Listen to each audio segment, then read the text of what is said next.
Assalamu alaikum. Hello students, how are you?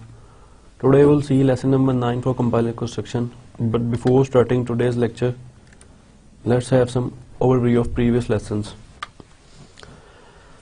Typical tasks performed by lexical analyzer. Last lecture में भी हमने ये चीज़ें देखी थी कि वो किस तरह कीवर्ड्स आइडेंटिफायर्स वगैरह को आइडेंटिफाई करता है. The overall task which are mainly performed by lexical analyzer are removal of white spaces and comments, encode constants as tokens, recognize keywords, recognize identifiers, store identifier names in a global symbol table, obviously along with their attributes. Symbol tables are data structures that are used by compilers to hold information about source program constructs. Information is put into the symbol table when the declaration of an identifier is analyzed. Last lecture में भी हमने discuss किया था symbol table को कि symbol table basically क्या करता है. सिंबल टेबल में हम किसी जो मल्टीपल आइडेंटिफायर्स होते हैं हमारे गिवन प्रोग्राम कंस्ट्रक्ट के अंदर, उसके अंदर से उनको स्क्रूटनाइज करता है, निकालता है एंड उनको ID let's suppose variable 1, variable 2 और जितने भी इस तरह डिफरेंट वेरिएबल्स होते हैं, आइडेंटिफायर्स होते हैं, उनको वो उनकी वैल्यूज को वो वहां पे रख देता है in symbol table. Entries in the symbol table contain information about an identifier such as its character string, यानी कि ये इसकी कैरेक्टर स्ट्रिंग जो लेक्सीन जिसको कहा जाता है, इट्स टाइप, इस और इसके अलावा भी डिफरेंट एट्रीब्यूट्स हैं जो इसके अंदर हम मेंशन कर देते हैं. It's type, its position in storage and any other relevant information, वो सारे के सारे इसके इस तरह हॉरिजॉन्टली हम उसी रो में एंटर करते रहते हैं. This information is collected incrementally, means कि ये वन टाइम जॉब नहीं है कि एक ही दफा किसी एक फेज में सारी की सारी इंफॉर्मेशन उठा के उसके अंदर रख दी. ये इंक्रीमेंट और सिंबल टेबल को कंप्लीट करके हमने बंद कर दिया. It is N incremented job. जो इंक्रीमेंट जैसे जैसे हम प्रोग्राम के अंदर प्रोसीड करते जाते हैं, कंपाइलेशन हमारी वो सिंबल टेबल के अंदर एंट्रीज जो है वो करता रहता है. Then we saw there are two types of checking. एक स्टैटिक चेकिंग थी, second is dynamic checking. Static checking basically represent कर रही होती है उस चेकिंग को जो कंपाइल टाइम पे परफॉर्म होती है. मीन्स कि इसमें वो चीजें इन्वॉल्व हैं. लेट्स सपोज हमने लास्ट टाइम भी एक एग्जांपल को डिस्कस किया था कि integer x is equal to 50.0. तो ये जो एरर है नजर आ रहा है कि फ्लोट टाइप का वेरिएबल हम किसी इंटीजर को असाइन कर रहे हैं, ये एक कंपाइल टाइम पे एरर है. और स्टैटिक चेकिंग इसको ये फेज जो है वो इसको चेक करेगा और उसको आइडेंटिफाई करेगा और रिपोर्ट करेगा, एरर जनरेट कर देगा कि this is the error in our problem. Second is dynamic checking, refers to those perform at run time. को ये रन टाइम पे अगर कोई प्रॉब्लम आ रही है, कोई ऐसी चीज असाइन हो रही है, लेट्स सपोज कि it's an integer x is equal to, अब इस कोई एक्सप्रेशन है यहाँ पे जो कि इंटीजर में एक ऐसी वैल्यू स्टोर कर रहा है विच इज करेक्टर. तो ये चीज रन टाइम पे जो है वो चेक होगी, कंपाइल टाइम पे इसको हम चेक नहीं कर सकते. मीन्स अगर इनपुट ले रहे हैं यूजर से, वो कैरेक्टर इनपुट कर रहा है तो ये उसमें स्टोर नहीं होगी, यहाँ पे एरर जनरेट होएगा. तो static checking is used to ensure that right hand side values of the any expression do not appear on the left hand side. के मीन्स के इस एग्जाम्पल है कि हम ये कभी नहीं कर सकते x इज इक्वल टू 15 तो लिख सकते हैं, लेकिन 15 इज इक्वल टू x हम नहीं लिख सकते. ये एक एरर है जो कि स्टैटिक चेकिंग के फेज में हम चेक करते हैं कि ये क्या प्रॉब्लम है. इसमें बेसिकली हम किसी वेरिएबल को, किसी कांस्टेंट को असाइन, किसी कांस्टेंट को कोई भी वेरिएबल असाइन नहीं कर सकते.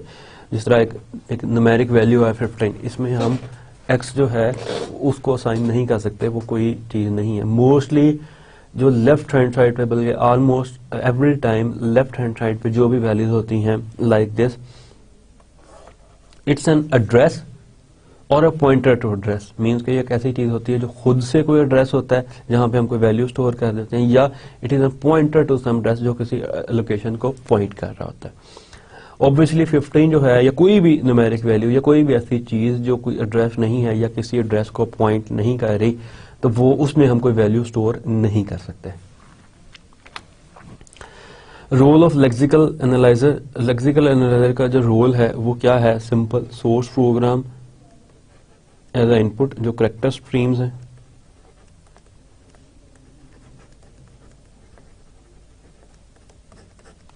उसको एज अ इनपुट लेना और आउटपुट टोकन जनरेट कर देना। This is the role of lexical analyser. पार्लर को मोस्टली इसके साथ अटैच किया जाता है, जो क्या कहता है, टोकन को लेता है और उसमें सिमेंटिक एनालिसिस के फेज को आगे इनपुट दे देता है कि जो भी सिमेंटिक एनालिसिस पर परफॉर्म करनी है उसके ऊपर होता है। पार्स ट्री मोस्टली जनरेट होता है।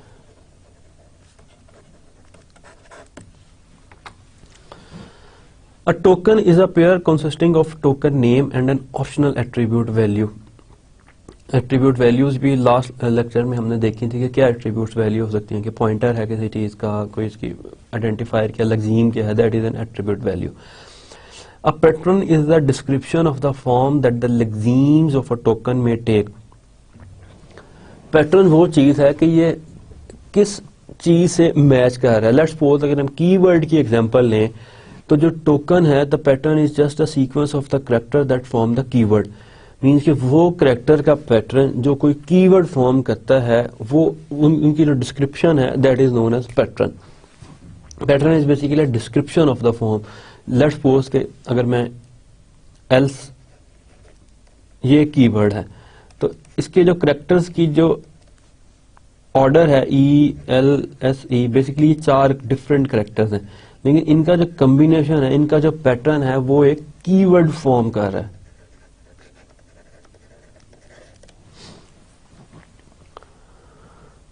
ये कीवर्ड जो है बेसिकली लग्जीम भी इसका सेम है और टोकन भी इसका सेम है, यानी कि इसके अंदर हम इनको डिफरेंट नहीं करेंगे। लेट्स सपोज जिस तरह आइडेंटिफायर के केस में उसका जो टोकन है वो आईडी है, आइडेंटिफायर वेरिएबल 1 भी हो सकता है, 2 भी हो सकता है, 3 भी हो सकता है, और भी कोई पाई, कोई जो भी हम ले रहे हैं रिजल्ट, वो वेरिएबल हो सकता है। लेकिन कीवर्ड्स के केस में else is token itself and else is lexeme itself, और एल्स का जो कॉम्बिनेशन है that is a pattern. So a lexeme is a sequence of characters in the source program. तो लग्जीम क्या है? एक सीक्वेंस ऑफ कैरेक्टर्स है source program के अंदर। जिस तरह एल्स था, ये सोर्स प्रोग्राम का ही एक वर्ड है जो उसके अंदर से हमने उठाया। इसी program, source program that matches the pattern, ये किसी पैटर्न को मैच किया जो कि कीवर्ड का पैटर्न है for a token and is identified by the lexical analyzer as an instance of that token। तो ये टोकन इसका जनरेट हो गया जो कि else है, और इसका लग्जीम जनरेट हो गया जो कि else खुद ही है। Lexical analyzer didn't always predict errors in source code without the aid of some other components. For example, FI is encountered for the first time in a program in the context। इस scenario में A lexical analyzer cannot tell whether FI is a misspelling, means कि ये actually if लिखना था, of the keyword or an undeclared function identifier, means के functions को भी हम इसी तरह डिक्लेयर करते हैं। इसके पैरामीटर्स हैं यहाँ पे, और ये फंक्शन है कि ये कोई फंक्शन है जो ऊपर डिक्लेयर नहीं हो सका, या ये कोई कीवर्ड है जो मिसस्पेल किया गया। लेक्सिकल एनालाइजर इस चीज को डिफरेंशिएट नहीं कर सकता। So FI is a valid lexeme for the token ID, यानी कि अगर इसको हम आइडेंटिफायर के कॉन्टेक्स्ट में देखें कि it is a function name, तो it is an valid identifier, एक वैलिड टोकन लेक्सीम है। The lexical analyser must return the token ID to the parser and let parser in this case handle an error due to transposition of the letters. तो यहाँ पे जो चीज हमें clear हुई है, लास्ट लेक्चर में भी हमने इसको देखा था, उसको हम समराइज कर रहे हैं, वो ये है कि लेक्सिकल एनालाइजर इस केस में FI को एज ए आइडेंटिफायर डायग्नोज कर लेगा और उसको एज अ टोकन जो है वो next phase which is parser, उसको वो पास कर लेगा। पार्सर को अब डिसाइड करना है यहाँ पे कि ये एक मिसस्पेल्ड कीवर्ड है।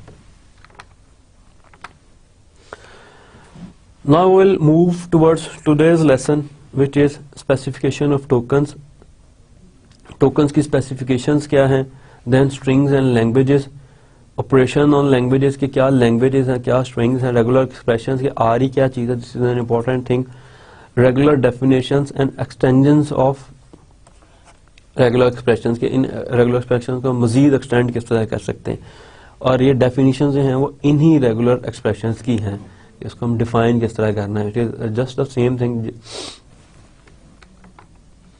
ये चीज़ें जो रेगुलर एक्सप्रेशंस, रेगुलर डेफिनेशंस आप लोगों ने होपफुली स्टडी की होंगी इन थ्योरी ऑफ ऑटोमेटा।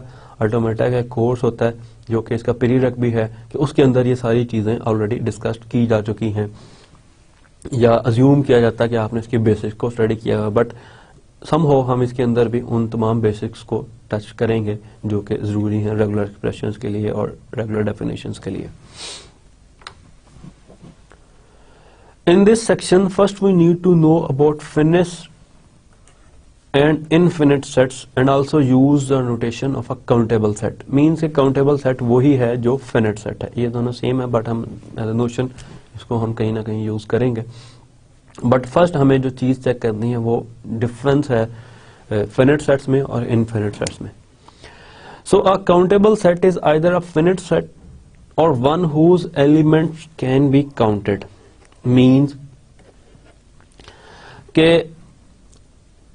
हम जहां पे अपनी काउंटिंग कर सकें, किसी एक सेट के एलिमेंट्स को हम काउंट कर सकें, that are known as finite sets और countable sets. For example the set of rational numbers I fractions in lowest terms is countable, means कि हम उनको काउंट कर सकते हैं। फॉर एग्जांपल एक और एग्जांपल लें,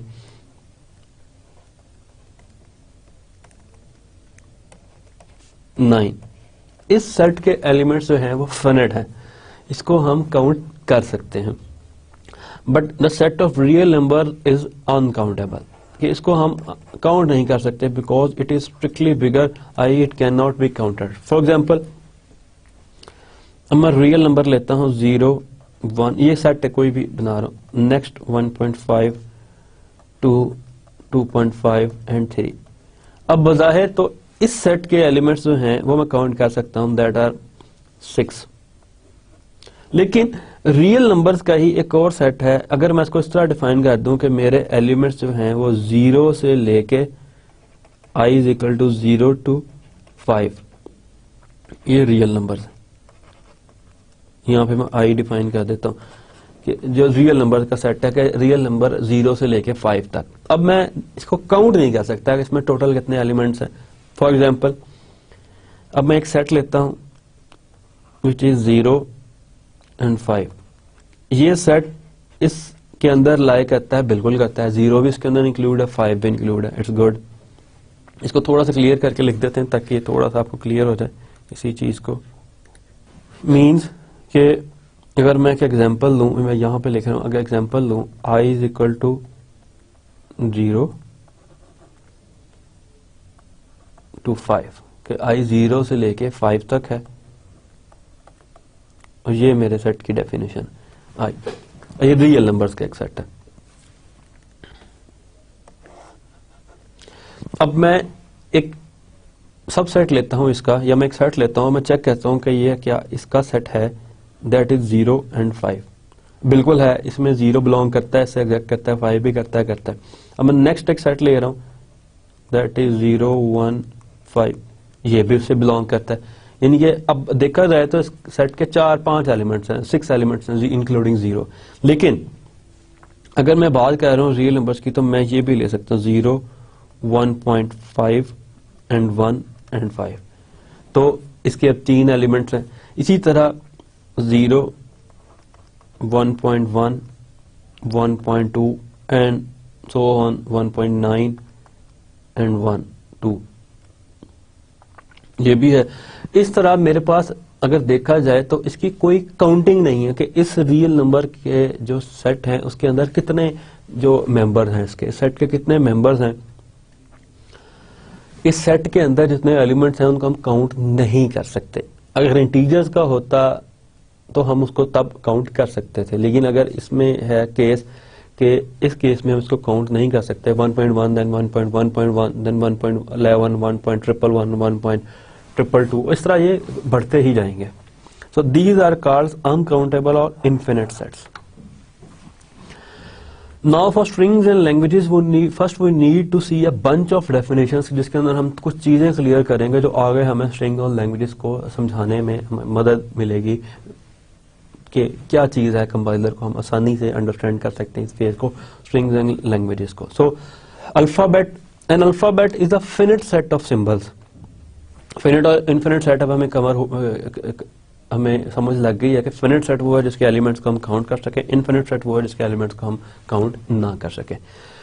सो an alphabet is a finite set of symbols. For example ये फिनिट सेट है, इसमें 2 एलिमेंट्स हैं बस, और इनकी प्रिज्यूमली 5 ये भी फिनिट है जिसमें सिर्फ एक एलिमेंट है जो कि 5 नल है. आज की टेबल जो हम यूज करते हैं मोस्टली कोडिंग टेक्निक वो भी फिनिट है. Unicode is also finite, EBCDIC is also finite. ये सारे फिनिट सेट ऑफ सिंबल्स हैं. इसके अंदर जितने सिंबल्स हम यूज करते हैं वो सब फिनिट हैं, गिन सकते हैं हम, 100 हैं, 200 हैं, 500 हैं. लेट्स सपोज अगर मैं इसकी बात करूं तो इसके अंदर सिर्फ 2 सिंबल्स हैं, तो ये एक फिनिट सेट है. So alphabet is a finite set of symbols. तो अल्फाबेट जो है वो फिनिट सेट आते हैं सिंबल्स में. Then a string over an alphabet is a finite sequence of symbols from that alphabet. Strings are often called word of sentences. अब string क्या चीज है? String over an alphabet, यानी कि सेम चीज जो हमने पहले अल्फाबेट को डिफाइन किया. A string over an alphabet is a finite sequence of symbols from that alphabet. यानी कि उस अल्फाबेट से हम जो गिने जा सकते हैं उस कॉम्बिनेशन को, उस सीक्वेंस को क्या कहेंगे? स्ट्रिंग. स्ट्रिंग्स को हम ग्रामेटिकली वर्ड्स भी कहते हैं और सेंटेंसेस भी. फॉर एग्जाम्पल इसी सेट को अगर हम लें तो इसके जो फिनिट सीक्वेंसेस हैं उनमें ये चीज है, नल भी आ सकता है, 0 भी इसके अंदर है, 1 भी है, और ये कॉम्बिनेशन 1 1 0 0 का भी इसके अंदर है, तो ये फिनिट है. ये string, these are called strings, जो कि इन अल्फाबेट से बेस करती हैं जो सेट के अंदर है. इसी तरह आस्की के अंदर नल भी है, सिस्टमिक वर्ड भी है, the string consisting of 3 blank, क्योंकि आस्की के अंदर ब्लैंक भी होता है आस्की की सेट के अंदर. तो ये सारी चीजें किससे बिलोंग करती हैं? स्ट्रिंग से. इन सबको स्ट्रिंग्स कहा जा सकता है. Null, 0 1, this combination, system, 3 blanks, और there are number of other examples that we can took. 2 चीजें हो गई इन डेफिनेशन में. First is alphabet, second is string. Then a language over an alphabet is a countable set of strings over the alphabet. Basic unit alphabet. String is an over an alphabet finite sequence. Language is a countable set of strings over an alphabet. Means कि language उससे बड़ी चीज है जिसके अंदर different strings आ जाती हैं, और जो string है वो different alphabet से जुड़ के बनते हैं, और language different strings से जुड़ के बनती है, and over any alphabet. अब एक चीज ये रखें कि स्ट्रिंग में जरूरी नहीं है कि 4 अल्फाबेट्स हों तो तब भी, या 3 हो, एक अल्फाबेट का भी स्ट्रिंग बन सकता है. मींस अल्फाबेट से स्ट्रिंग और स्ट्रिंग से लैंग्वेजेस, ये चीज हमने देखी. और इसकी जो तादाद है अल्फाबेट्स की वो एक भी हो सकती है, एक से ज्यादा भी, जिस तरह हमने प्रीवियस एग्जांपल में देखा कि ये जो स्ट्रिंग है एक ही अल्फाबेट पे मुश्तमिल है, लेकिन ये जो स्ट्रिंग है ये 6 अल्फाबेट्स पे मुश्तमिल है. All grammatical English sentences with 5, 8 और 12 words is a language over ASCII. एक एग्जांपल दिए कि जिस तरह हमने 3 डिफरेंट वर्ड सेंटेंसेस उठाए हैं जो कि 5, 8 और 12 वर्ड्स पे मुश्तमिल हैं, वो सब क्या है? लैंग्वेज है. Now will see concatenation. The concatenation of string S and T is the string formed by appending the string T to S.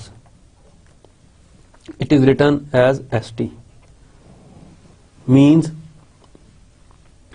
कि 2 strings हैं. फर्स्ट को हम कह रहे हैं they are S and second string को हम कह रहे हैं कि it is T. तो concatenation के नतीजे में जो strings जनरेट होंगी या जो चीज बनेगी वो एस की स्ट्रिंग्स के खत्म होने के बाद हम टी की स्ट्रिंग्स को जोड़ देंगे. ये एस होगा बेसिकली, ये टी, और जो बनेगा हमारे पास result that is called ST. For example, null and S is equal to S and null and is equal to S for any string S.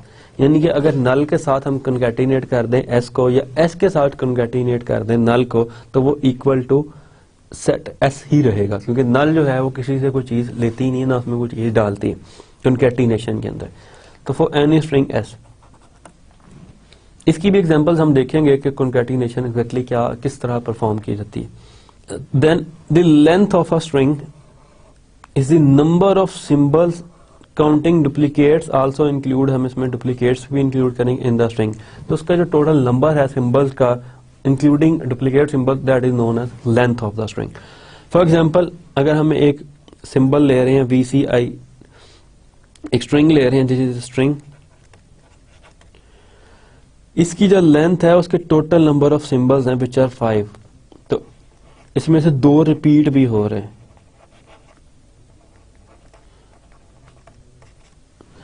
तो रिपीटिंग सिंबल्स को या डुप्लीकेट सिंबल्स को भी इंक्लूड करना, जो ओवरऑल हमारे पास symbols का काउंट होगा, that is known as its length. Then a prefix of a string S is any string obtained by removing 0 or more symbols from the front end of S. यानी कि जो prefix है वो क्या चीज है. Let's suppose अगर हम एक बनाना के वर्ड को ही लें, एक string, this is a string, तो इसके prefix क्या होंगे, ban. ban means कि हमने इतने पोर्शन को ले लिया और बाकी आगे से उसको ड्रॉप कर दिया, मूव कर दिया बाकी सिंबल्स को. This is called prefix of string S. Banana खुद भी पूरे का पूरा एक प्रीफिक्स है, मींस कि ये पूरे का पूरा प्रीफिक्स भी है अपने आप का खुद. एंड नल भी प्रीफिक्स है इसका, किसे नल भी हम जनरेट कर सकते हैं. Let's suppose BANA is also A prefix of banana. Even BANA N is a prefix of banana. Even BANA and A is prefix of banana. Even single B is a prefix of banana. BA is a prefix of banana. तो जो भी उसके trailing letters हैं उनको हम remove करते जाएं तो वो पिछले जितने लेटर्स होंगे वो सब प्रीफिक्स हैं. देन सफिक्स, ये इसके ऑपोजिट है प्रीफिक्स है. सफिक्स में उसके इनिशियल से जो लेटर रिमूव करते जाएं, that is known as suffix of the banana. Means NANA ये इसका कम्बिनेशन है, that is suffix. Banana is itself a suffix. Null is also a suffix and A is also a suffix of banana. NA is also a suffix of banana. ANA is also a suffix of banana. NA is also a suffix of banana. ये सारे के सारे उसके suffix हैं जिसमें उसके initial characters जो हैं, जो स्टार्टिंग सिंबल्स हैं, उनको हम रिमूव करते जाएं तो जो बाकी बचता जाएगा वो सारे का सारा हमारा सफिक्स है. Now substring of S is obtained by deleting any prefix or any suffix of the from S. Third thing is substring, यानी कि इसके अगर स्टार्ट से कुछ हटा दें जो बाकी बच गया दैट इज सबस्ट्रिंग. अगर इसके एंड से कुछ हटा दें और स्टार्ट से भी हटा दें तो जो बाकी बच गया दैट इज आल्सो सबस्ट्रिंग. कुछ ना भी हटाएं that is a substring. NaN is also a substring के ये इसमें एग्जिस्ट कर रहा है. null is also a substring. तो 3 चीजें इस स्लाइड में हमने देखी एक स्ट्रिंग के ऊपर कि प्रीफिक्स जो उसका स्टार्टिंग पार्ट है, सफिक्स जो उसका एंडिंग पार्ट है उसमें भी पूरा आ जाता है, नल भी कंसिडर होते हैं दोनों के, सबस्ट्रिंग जो उसके अंदर वाला पार्ट है. Now the proper prefixes, suffix and substring of the string S are those prefixes, suffix and substring respectively of S that are not null or not equal to S itself. Means कि अगर इसके अंदर से हम इन examples में से proper prefix निकालें इन तीनों में से, तो ये प्रॉपर प्रीफिक्स है, this is not a proper prefix, this is not a proper prefix. Similarly suffix के अंदर से अगर हम प्रॉपर प्रीफिक्स निकालें तो ये प्रॉपर प्रीफिक्स है, it is not a proper prefix, it is not a proper prefix.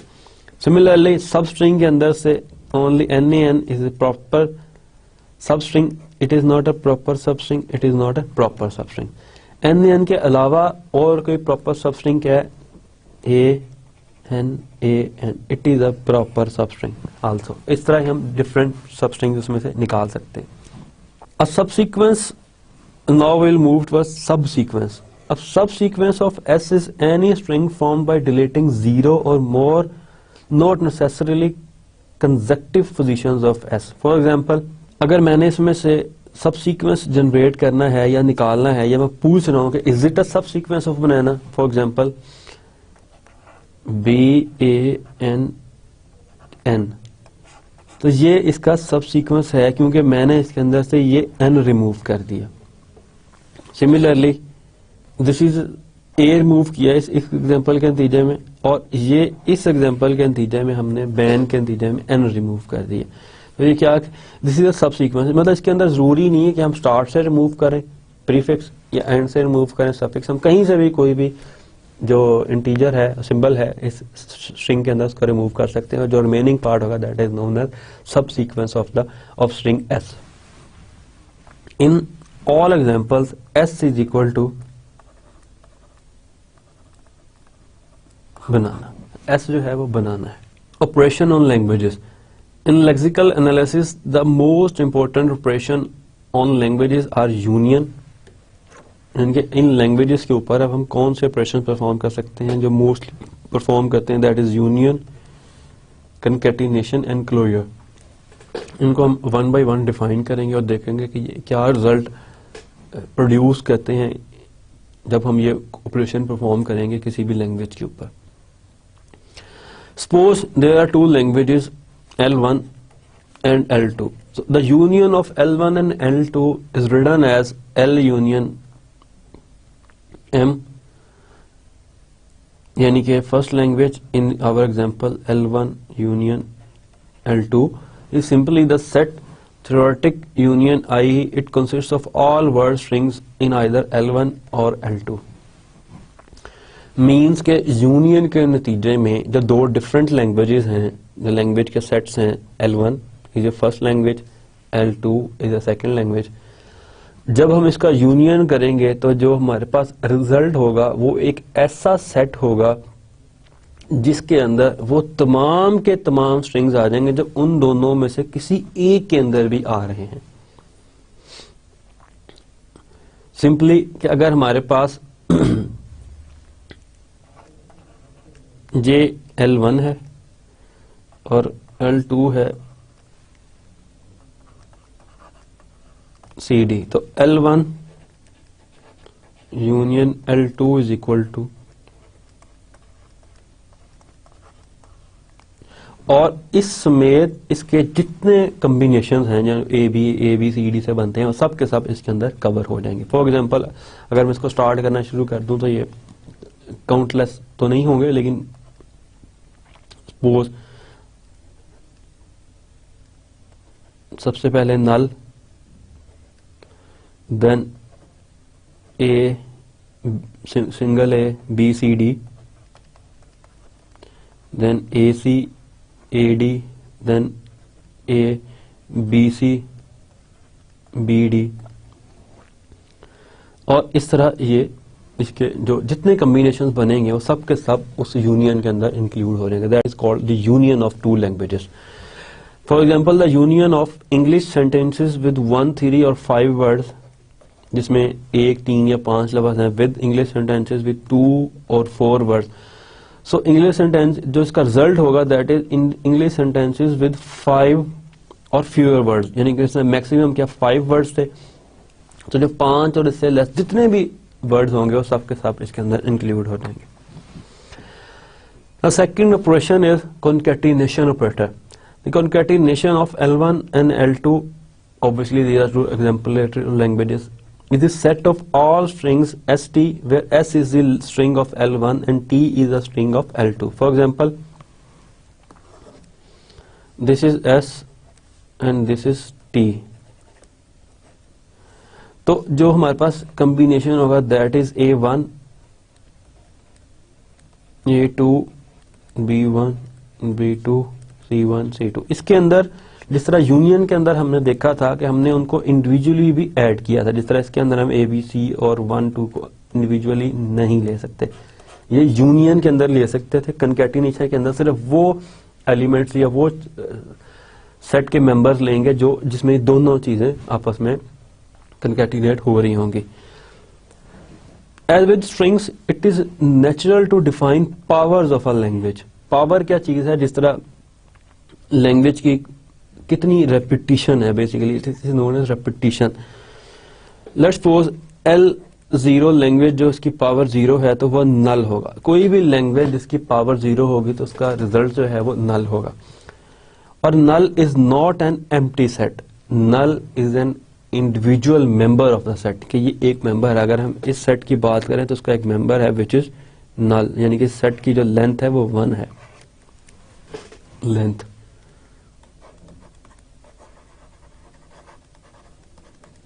जो एम्प्टी सेट होगा दैट इज नोन एज, उसकी लेंथ 0 होगी। तो ये केस हो गया अगर पावर 0 है। If power is equal to Li plus 1, यानी कि कोई लैंग्वेज है i+1 उसकी पावर है कोई भी, यानी कि उसमें एक लाजमी है। अगर 0 भी है तो इसका रिजल्ट L0 + 1 होगा तो L हो जाएगा सिंपल, और उसको हम कंकैटिनेट कर देंगे L के साथ, वो जितने भी पावर है। i0 भी हो सकता है, इन केस i0 तो ये रिजल्ट, इन केस i1 है तो 1 + 1 = L2, यानी कि लैंग्वेज कंकैटिनेशन इनटू लैंग्वेज, जो भी लैंग्वेजेस हैं। इसी तरह अगर L3 है तो L2.L तो ये L3 हो जाएगा। इस तरह डिफरेंट इसके आगे बढ़ते जाएंगे। The Kleene closure of L denoted L star is union of L 0 1 2 and so on,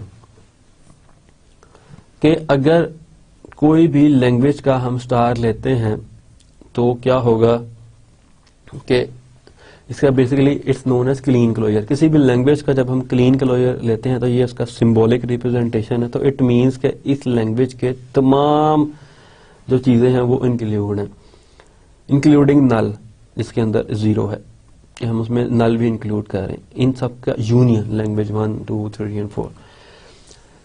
and second thing is the positive closure. इसके अंदर इसको हम इंक्लूड करते हैं प्लस के साथ।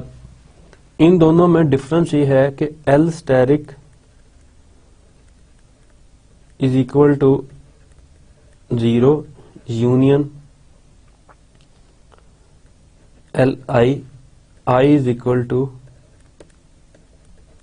1 to n, I is equal to simple n जितनी भी उसकी वैल्यू हम दे रहे हैं। L plus is equal to Li and I is equal to 1 to n,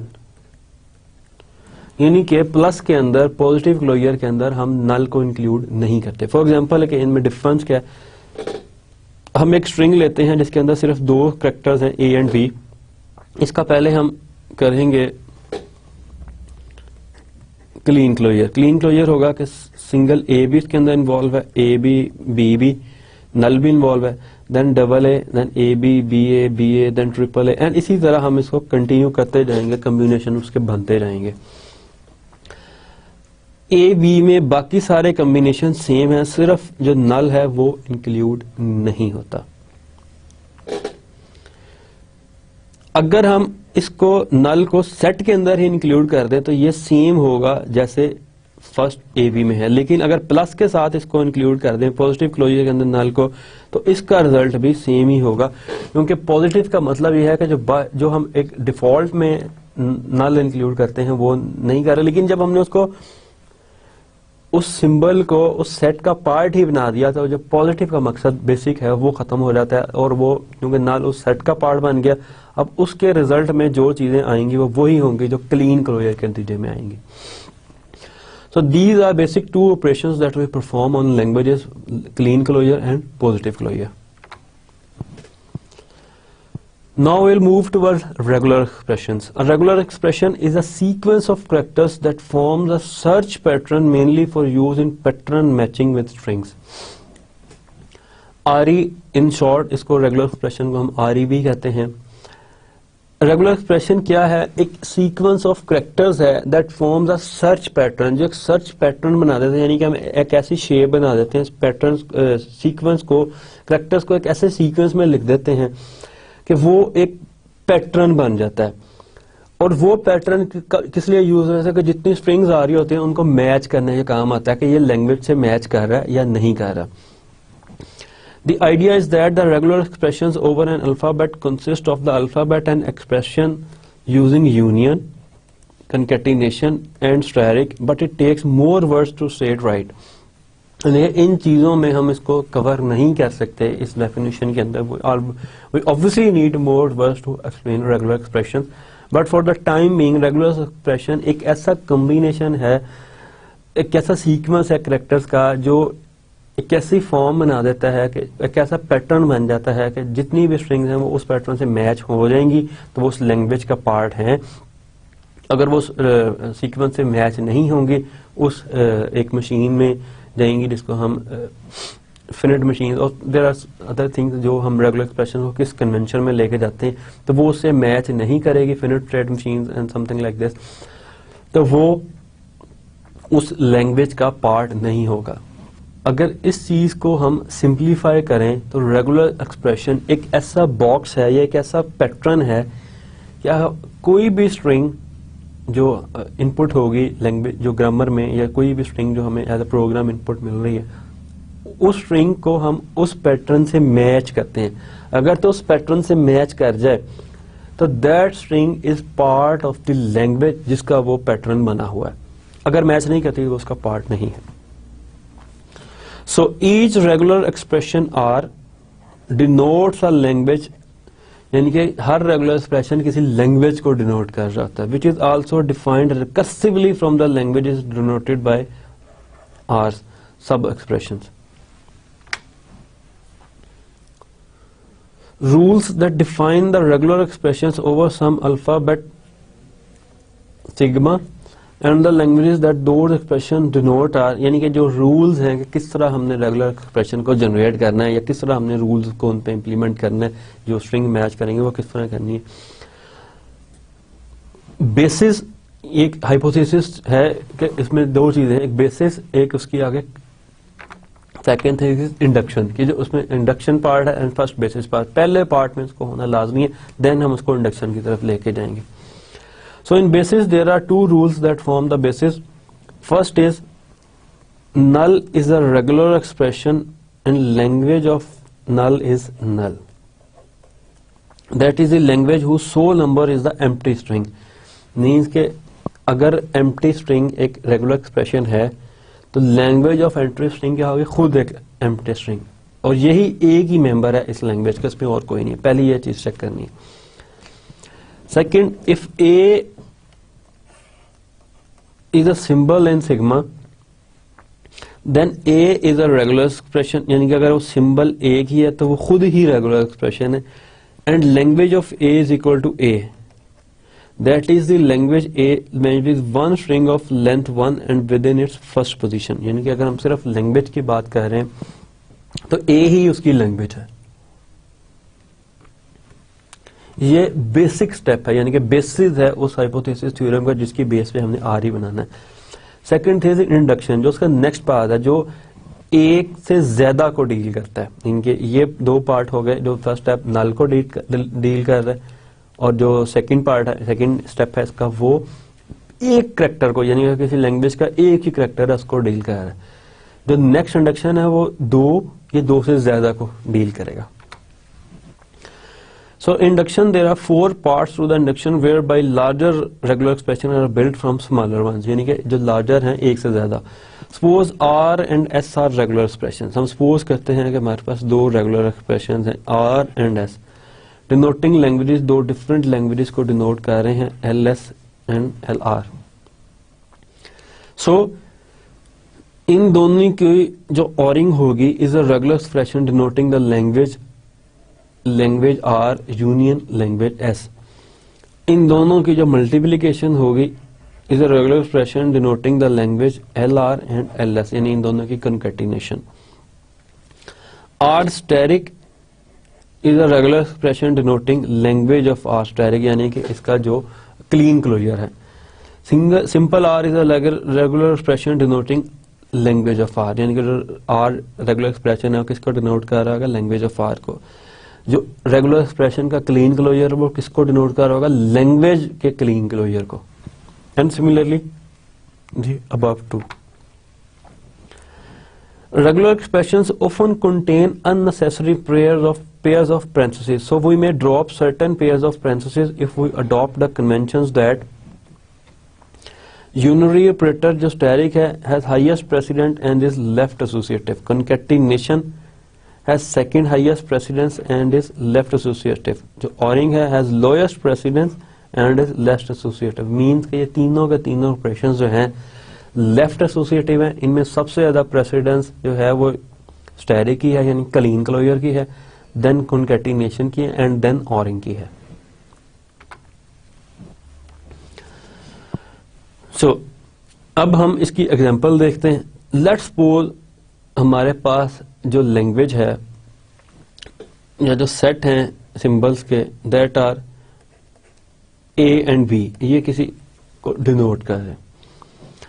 the regular expression A और B denotes the language A B, तो जो regular expression है ए और बी, ये इसका रेगुलर एक्सप्रेशन है ए और बी, यानी कि इसमें दो सिंबल्स होंगे आइदर ए और बी। तो ये किस लैंग्वेज को डिनोट कर रहा है, ए और बी का। दिस इज आर ई।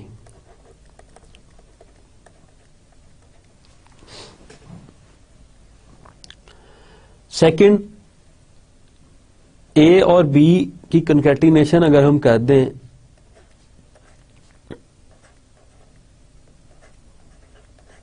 तो ये डिनोट क्या कह रहा है, ये बेसिकली दो डिफरेंट चीजें हो गई। अब ये कह रहा है double A B, B A और B B, the language of all strings of length 2 over the alphabet. जितने अल्फाबेट्स हैं वो यही दो होंगे, लेकिन इनकी लेंथ अब 2 हो जाएगी, क्योंकि ए सबसे पहले ए और ए, देन ए और B, then B and A, and then B और बी। ये इनकी बेसिकली कॉन्कैटिनेशन कर दी हमने। इसका एक और रेगुलर एक्सप्रेशन भी हम सेम लैंग्वेज का, this is a language, another regular expression for the same language is a A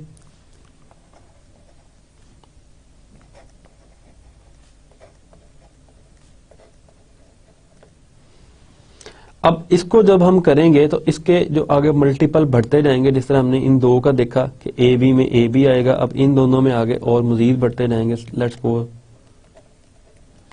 A B ए, इसी तरह आगे जितने कॉम्बिनेशन हम इसके चाहे आगे बना सकते हैं। इस सेट में तरतीब का होना लाजमी नहीं है, मीन्स कि तरतीब को हम इसलिए मलहूज़े खातर रखते हैं कि हमें पता लग जाए कि कौन कौन से हमने जो है वो इसके अंदर से कॉम्बिनेशंस जनरेट कर लिए हैं और कौन से नहीं किए।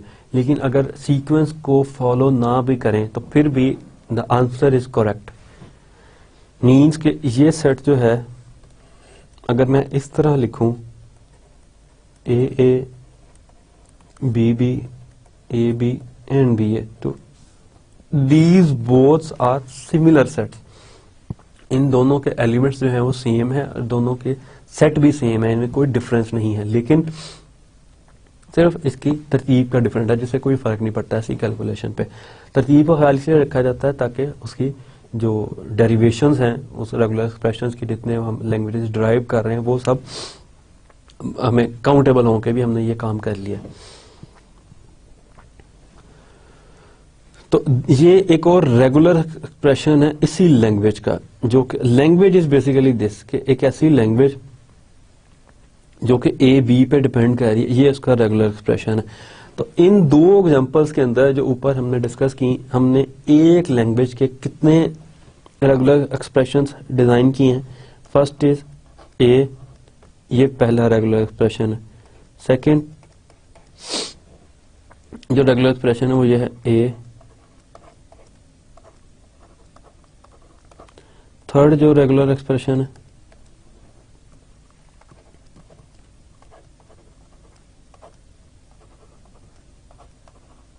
वो ये, यानी कि फिलहाल इसमें हम आगे भी इंक्रीज कर सकते हैं। ये हमने तीन डिफरेंट रेगुलर एक्सप्रेशंस जो हैं वो लिखे हैं इस पर्टिकुलर लैंग्वेज के लिए, जिसके दो ही सिंबल्स हैं ए एंड बी, यानी कि इसमें हम सिंबल तीसरा इंक्लूड नहीं कर सकते। Then comings to the third step, third example को अगर हम देखें, ए स्टैटिक क्या डिनोट कर रहा है? A static denotes the language consisting of all strings of 0 और मोर एज, दैट इज, यानी कि उसमें हमने नल को कंसिडर करना है, फर्स्ट ए को, डबल ए को, ट्रिपल ए को, और इस तरह आगे हम इसको कंटिन्यू करते रहें। जो हमने सेट के सीक्वेंस की बात की उसको हम यहां भी अप्लाई कर सकते हैं, means null, double A and so on. तो ये दोनों सेट्स सिमिलर हैं, इनमें कोई डिफरेंस नहीं है। एक क्लोजर को जो हमने बात की थी कि एक क्लोजर ऐसी चीज है कि उसके अंदर एक नल इंक्लूड होगा, बाकी उसके कॉम्बिनेशन के अंदर, चूंकि हमारे पास दो कैरेक्टर्स थे तो ए बी ए फिर बी बी फिर ए बी बी है, इस तरह सारे हमने आगे को कंटिन्यू करते गए। इसके अंदर हमारे पास एक ही सिंबल है ए, तो हमने जो सेट से जनरेट किया दैट इज जिसके A then double A then triple A then 4 5 10 20 इस तरह कंटिन्यू करते जाएंगे। There is infinite number of A's that we can generate, infinite number of strings हैं जो कि हम जनरेट कर सकते हैं इससे। देन अगर हम जो आरी जनरेट किया था दूसरे पार्ट में ए और बी, उसका क्लीन क्लोजर लें तो denotes the set of all strings, यानी कि ये किसको डिनोट कर रहा है? सेट ऑफ ऑल स्ट्रिंग्स 0 और मोर इंस्टेंसेस ऑफ ए और B, that is all strings of A and बीज।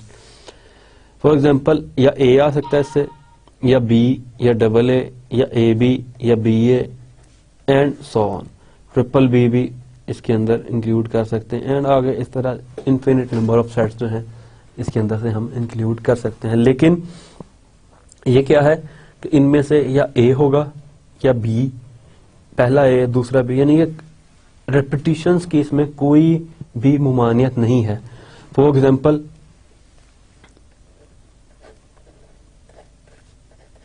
अब मुझे कहते हैं कि बी ए बी चेक करें इसे जनरेट होता है कि नहीं, तो सबसे पहले मैं इस रेगुलर एक्सप्रेशन के पास गया, इससे बी ले लिया क्योंकि मैं ए और बी इन दोनों में से कोई एक चीज ले सकता हूं, बी। देन क्लोजर की वजह से रेपिटिशन अलाउ होती है, तो मैं दोबारा इस ब्रैकेट के अंदर आया और ए ले लिया, देन क्लोजर फिर इसके अंदर आया और फिर ए ले लिया, देन दोबारा आया और बी ले लिया, एंड दोबारा आया और नल ले लिया, यानी कि जो मेरे पास है उसको मैंने कंप्लीट करके मैच कर दिया, पैटर्न मैच हो गया। यानी कि अगर इनपुट पे ये स्ट्रिंग आ रही हो और ये रेगुलर एक्सप्रेशन हमने जनरेट किया हो तो ये इसके साथ मैच कर जाएगा।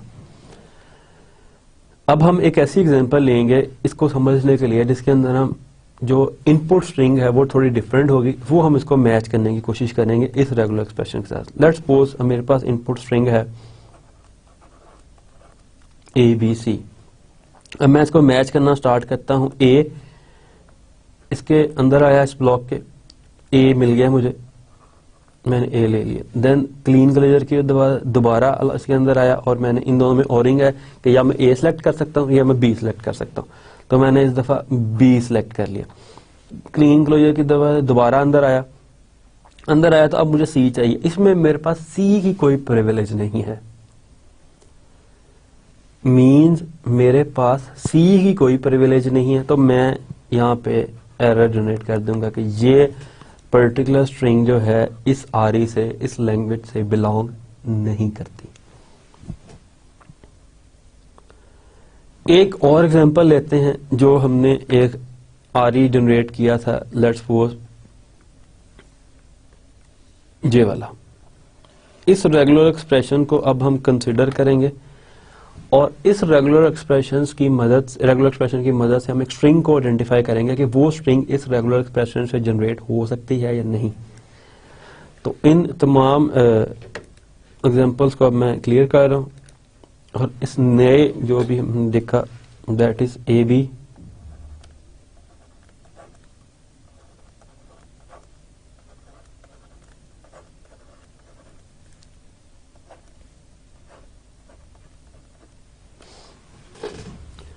अब मैं एक इनपुट स्ट्रिंग लूंगा जो मैं इस रेगुलर एक्सप्रेशन से जनरेट करने की कोशिश करूंगा और चेक करने की कोशिश करूंगा कि वो स्ट्रिंग जो है इससे बिलोंग करती है या नहीं।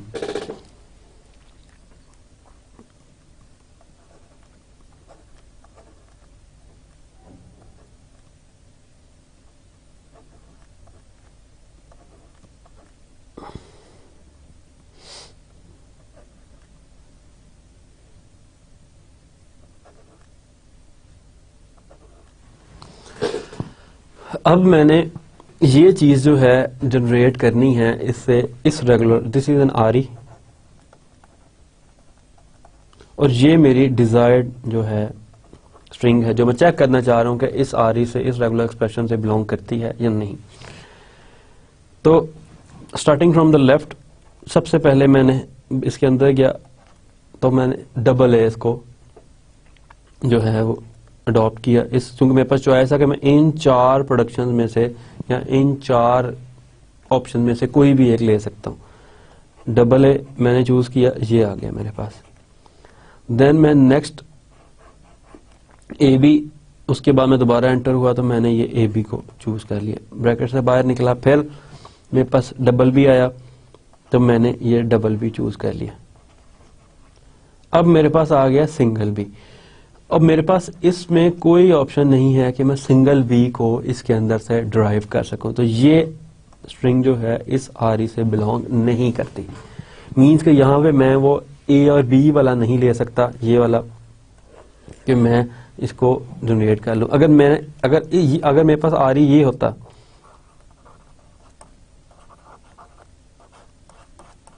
इससे ये स्ट्रिंग जनरेट हो सकती थी, लेकिन इस आरई से ये स्ट्रिंग जनरेट नहीं हो सकती।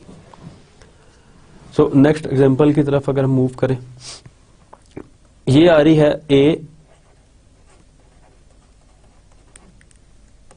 यानी कि ए स्टैटिक बी का कोई कॉम्बिनेशन हम ले सकते हैं या सिंपल ए हम ले सकते हैं। Denotes the language A B, A B, A B, triple A B, यानी कि ए की हम इसकी वजह से मल्टीपल इंस्टांसेस, लेकिन बी ले सकते हैं इंस्टांसेस, लेकिन बी हर दफा उसके साथ अटैच होगा। इसे नल भी ले सकते हैं, ए बी भी ले सकते हैं, डबल ए, ट्रिपल ए, और इस तरह जितने मर्जी नंबर ऑफ एज ले लें, लेकिन उसके साथ बी हर सूरत अटैच होगा उसके एंड पे, क्योंकि हमारे पास इसमें और कोई प्रोविजन नहीं है। हाँ, अगर हमें सिर्फ सिंगल ए चाहिए तो वो हम इससे ले सकते हैं, और इसमें हमारे पास ओवरऑल जो क्लोजर है वो अवेलेबल नहीं है। इस एग्जाम्पल में तो हम ओवरऑल क्लोजर को नहीं ले सकते।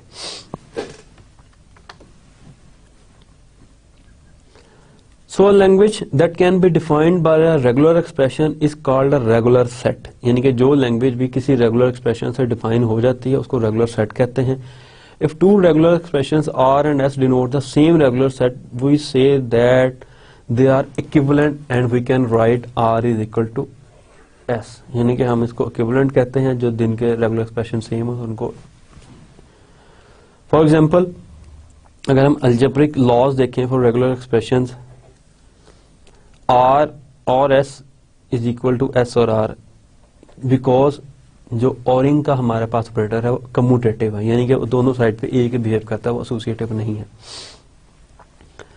आर और एस और टी ब्रैकेट्स जहां पे आ गई तो आर और एस और टी ही हो सकता है। हम ये नहीं कह सकते कि टी को इस ब्रैकेट के अंदर इन्वॉल्व कर दें, because ORing is associative in this case. R S T and R S T concatenation is associative के कॉन्कैटिनेशन को हम उसका ऑर्डर चेंज कर सकते हैं। सिमिलरली कॉन्कैटिनेशन जो है डिस्ट्रीब्यूट्स ओवर ऑरिंग, और इसी तरह ये हमने लास्ट टाइम भी चेक किया था कि जो नल है वो आइडेंटिटी है फॉर कॉन्कैटिनेशन। ये मतलब इसको राइट पे भी कर सकते हैं, कॉन्कैटिनेट लेफ्ट पे भी कर सकते हैं, और ये फिर भी सेम आ रहेगा, इससे कोई फर्क नहीं पड़ता किसी भी रेगुलर एक्सप्रेशन को। R asterisk is equal to R E asterisk, ये दोनों सेम हैं जिसमें कोई डिफरेंस नहीं है। और R double asterisk is equal to R asterisk, लेकिन ये नहीं हो सकता कि R asterisk is not equal to R plus. हाँ, R asterisk is equal to R plus. अब ये दोनों इक्वल हो सकते हैं। इन दिस केस ये इक्वल नहीं है क्योंकि इसमें प्लस में नल इंक्लूड नहीं होता। Now we move towards regular definitions. If sigma is an alphabet of basic symbols, then a regular definition is a sequence of definitions of the form कि हम कोई भी definition 1 जो है वो regular expression 1 है, regular expression 2 है and regular expression n है, where definitions are unique and not in sigma, and R1 is a regular expression over sigma union जितने भी हमारे पास definition है, यानी कि जितने RAs हैं उनको union कर देंगे हम जो भी हम definition उससे अचीव कर रहे हैं। For example, C identifiers can be described by the following regular expression: letter underscore is equal to A और B, and similarly small a small b and underscore letter, क्योंकि हम letter underscore निकाल रहे हैं, letter से हम drive कर लेंगे ये सारी चीजें, और अंडरस्कोर को हम जब भी खत्म करना चाहें इसको यहां से ड्राइव कर लेंगे। Second thing is digit. Digit से हम कोई भी डिजिट ड्राइव कर सकते हैं, और आईडी से हम कोई भी लेटर अंडरस्कोर और डिजिट का कोई भी कॉम्बिनेशन हम यहां से निकाल सकते हैं, identifier. This is the important thing.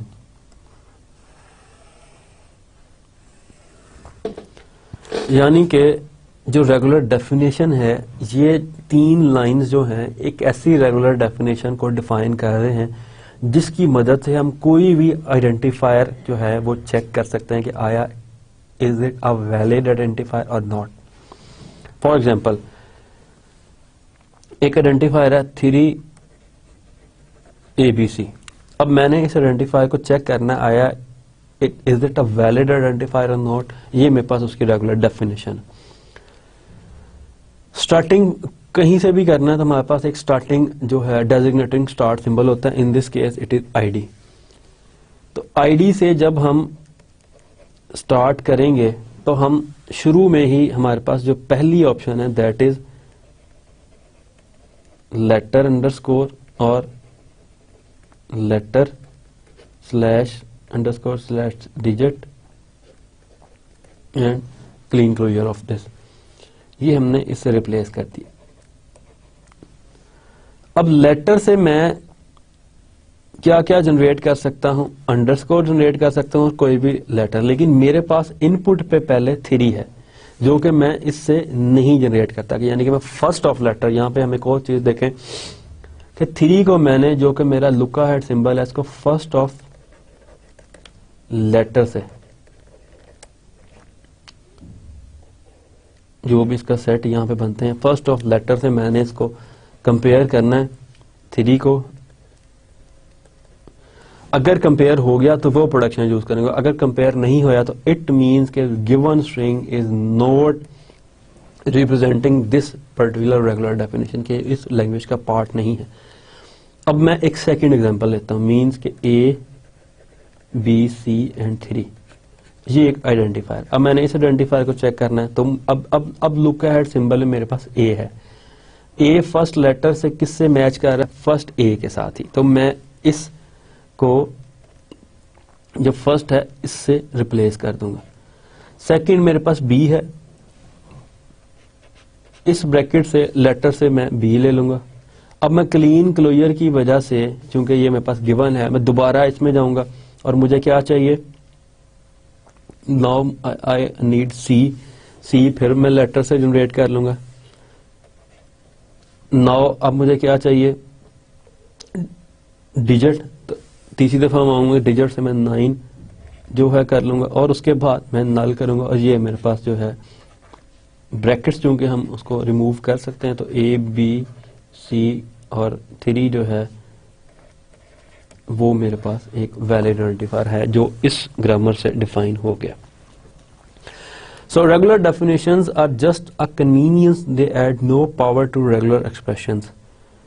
ये सिर्फ उसकी एक अल्टरनेट फॉर्म है। इसी चीज को हम नेक्स्ट लेक्चर या नेक्स्ट स्टेजेस पे हम जाके पर्टिकुलर रेगुलर एक्सप्रेशन देखेंगे और उससे ड्राइव करके देखेंगे कि किस तरह हमने रेगुलर आरई से कोई स्ट्रिंग जो है उसको निकालना है, ड्राइव करना है.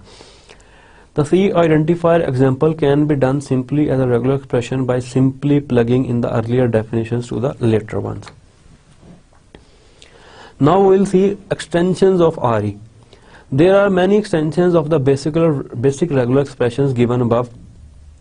The following three will be occasionally used in this course as they are useful for lexical analysis. First, जो उसकी definition है, one or more instances. This is a positive closure plus mentioned above. Mean के एक या एक से ज्यादा instances हर सूरत involve हों. 0 और 1 इंस्टांस मीनिंग कि ये उसमें से हम नल भी ड्राइव कर सकते हैं, उसमें से हम डिफरेंट चीजें भी ड्राइव कर सकते हैं. 0 और 1 instance. Then character classes, this is something important. Character classes में हम जितने हमारे पास सिंबल्स हैं इन द अल्फाबेट, देन उस सारे सिंबल को हम यूनिकली जो है आर उसकी डिफाइन कर सकते हैं regular expression. In the special case where all the A's are consecutive we can simply notation further to just A1 to AN कि जिसमें A की वैल्यू सेम है तो उसमें हम A से AN को इस तरह भी डिनोट कर सकते हैं. मीन्स के 3 डिफरेंट एक्सटेंशन आ रहे की जिसको ऑलरेडी हम डिप्लॉय कर चुके हैं अपनी एग्जांपल्स के अंदर. बस टू बी मोर प्रिसाइज, अगर एक या एक से ज्यादा इंस्टांसेस हों तो we will use plus positive closure. अगर 0 या ज्यादा इंस्टांसेस हों तो we will use Kleene closure. अगर कैरेक्टर क्लासेस सिमिलर हों, मीन्स के ए ऑल आर सिमिलर, तो हमें उसको एक एक को लिखने की जरूरत नहीं है. हम सिंपल ए और देन उसके जो सबस्क्रिप्ट में उसकी जितनी रेंज है उसको मेंशन करके अपना जो आरी है उसको जस्टिफाई कर सकते हैं लिखते हुए. सो रेगुलर एक्सप्रेशन जो है उनको हम दीज आर रेगुलर डेफिनेशंस, तो regular and these are regular expressions. तो इन एक्सप्रेशंस को हम एक और फॉर्मेट में भी लिख सकते हैं, that are known as finite automata, जिसके अंदर हम जिससे गो थ्रू हो के हम अपनी पर्टिकुलर जो भी डिजायर्ड आउटपुट है उसको स्ट्रिंग है उसको मैच कर सकते हैं कि आया ये इस आरई से बिलोंग कर रही है कि नहीं. मीन्स के रेगुलर एक्सप्रेशंस को हम कन्वर्ट कर देते हैं फिनिट ऑटोमेटा के अंदर, जो कि उसकी ग्राफिकल रिप्रेजेंटेशन होती है. समझने के लिए आसानी से हम उसको कन्वर्ट कर देते हैं आरई को फिनिट ऑटोमेटा के जरिए. उसके अंदर से हम ड्राइव कर सकते हैं कोई भी स्ट्रिंग जो हम ड्राइव करना चाह रहे हैं, या पैटर्न मैच कर सकते हैं. बेसिकली पैटर्न मैचिंग के लिए आरईज यूज होते हैं फिनिट ऑटो में. अगर वो पैटर्न मैच हो जाए तो वेल एंड गुड, अगर ना मैच हो सके तो नहीं. इसमें जो 2 साइंस हैं वो बहुत इंपॉर्टेंट हैं. First is Kleene closure. Kleene closure का मतलब है कि इस जिस चीज का भी हम क्लीन क्लोजर ले रहे हैं उसका हम 0 इंस्टांस भी ले सकते हैं और मल्टीपल इंस्टांसेस भी ले सकते हैं. अगर पॉजिटिव क्लोजर ले रहे हैं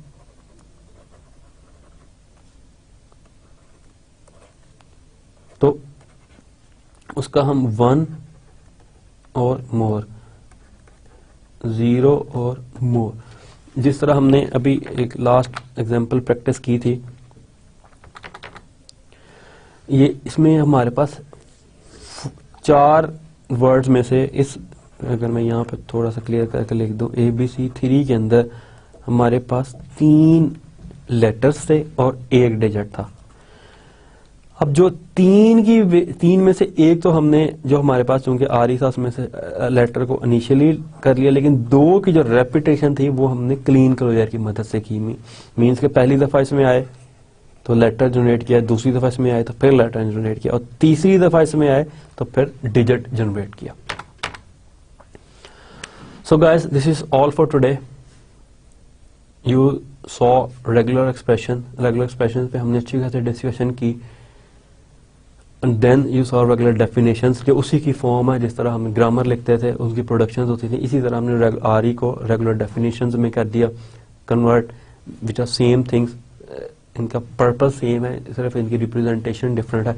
इसी तरह रेगुलर एक्सप्रेशन को हम फिनिट ऑटोमेटस के अंदर भी कन्वर्ट कर सकते हैं, जिसको हम नेक्स्ट टाइम ऑब्वियसली देखेंगे। फिनिट ऑटोमेटस क्या चीज़ें, आर को किस तरह कन्वर्ट करते हैं, उसका क्या फ़ायदा, उससे मोर ज़्यादा क्लियर हो जाती है चीज़ें कि किस तरह हमने स्ट्रिंग को ड्राइव करनी। So thank you guys, have fun, this is all for today.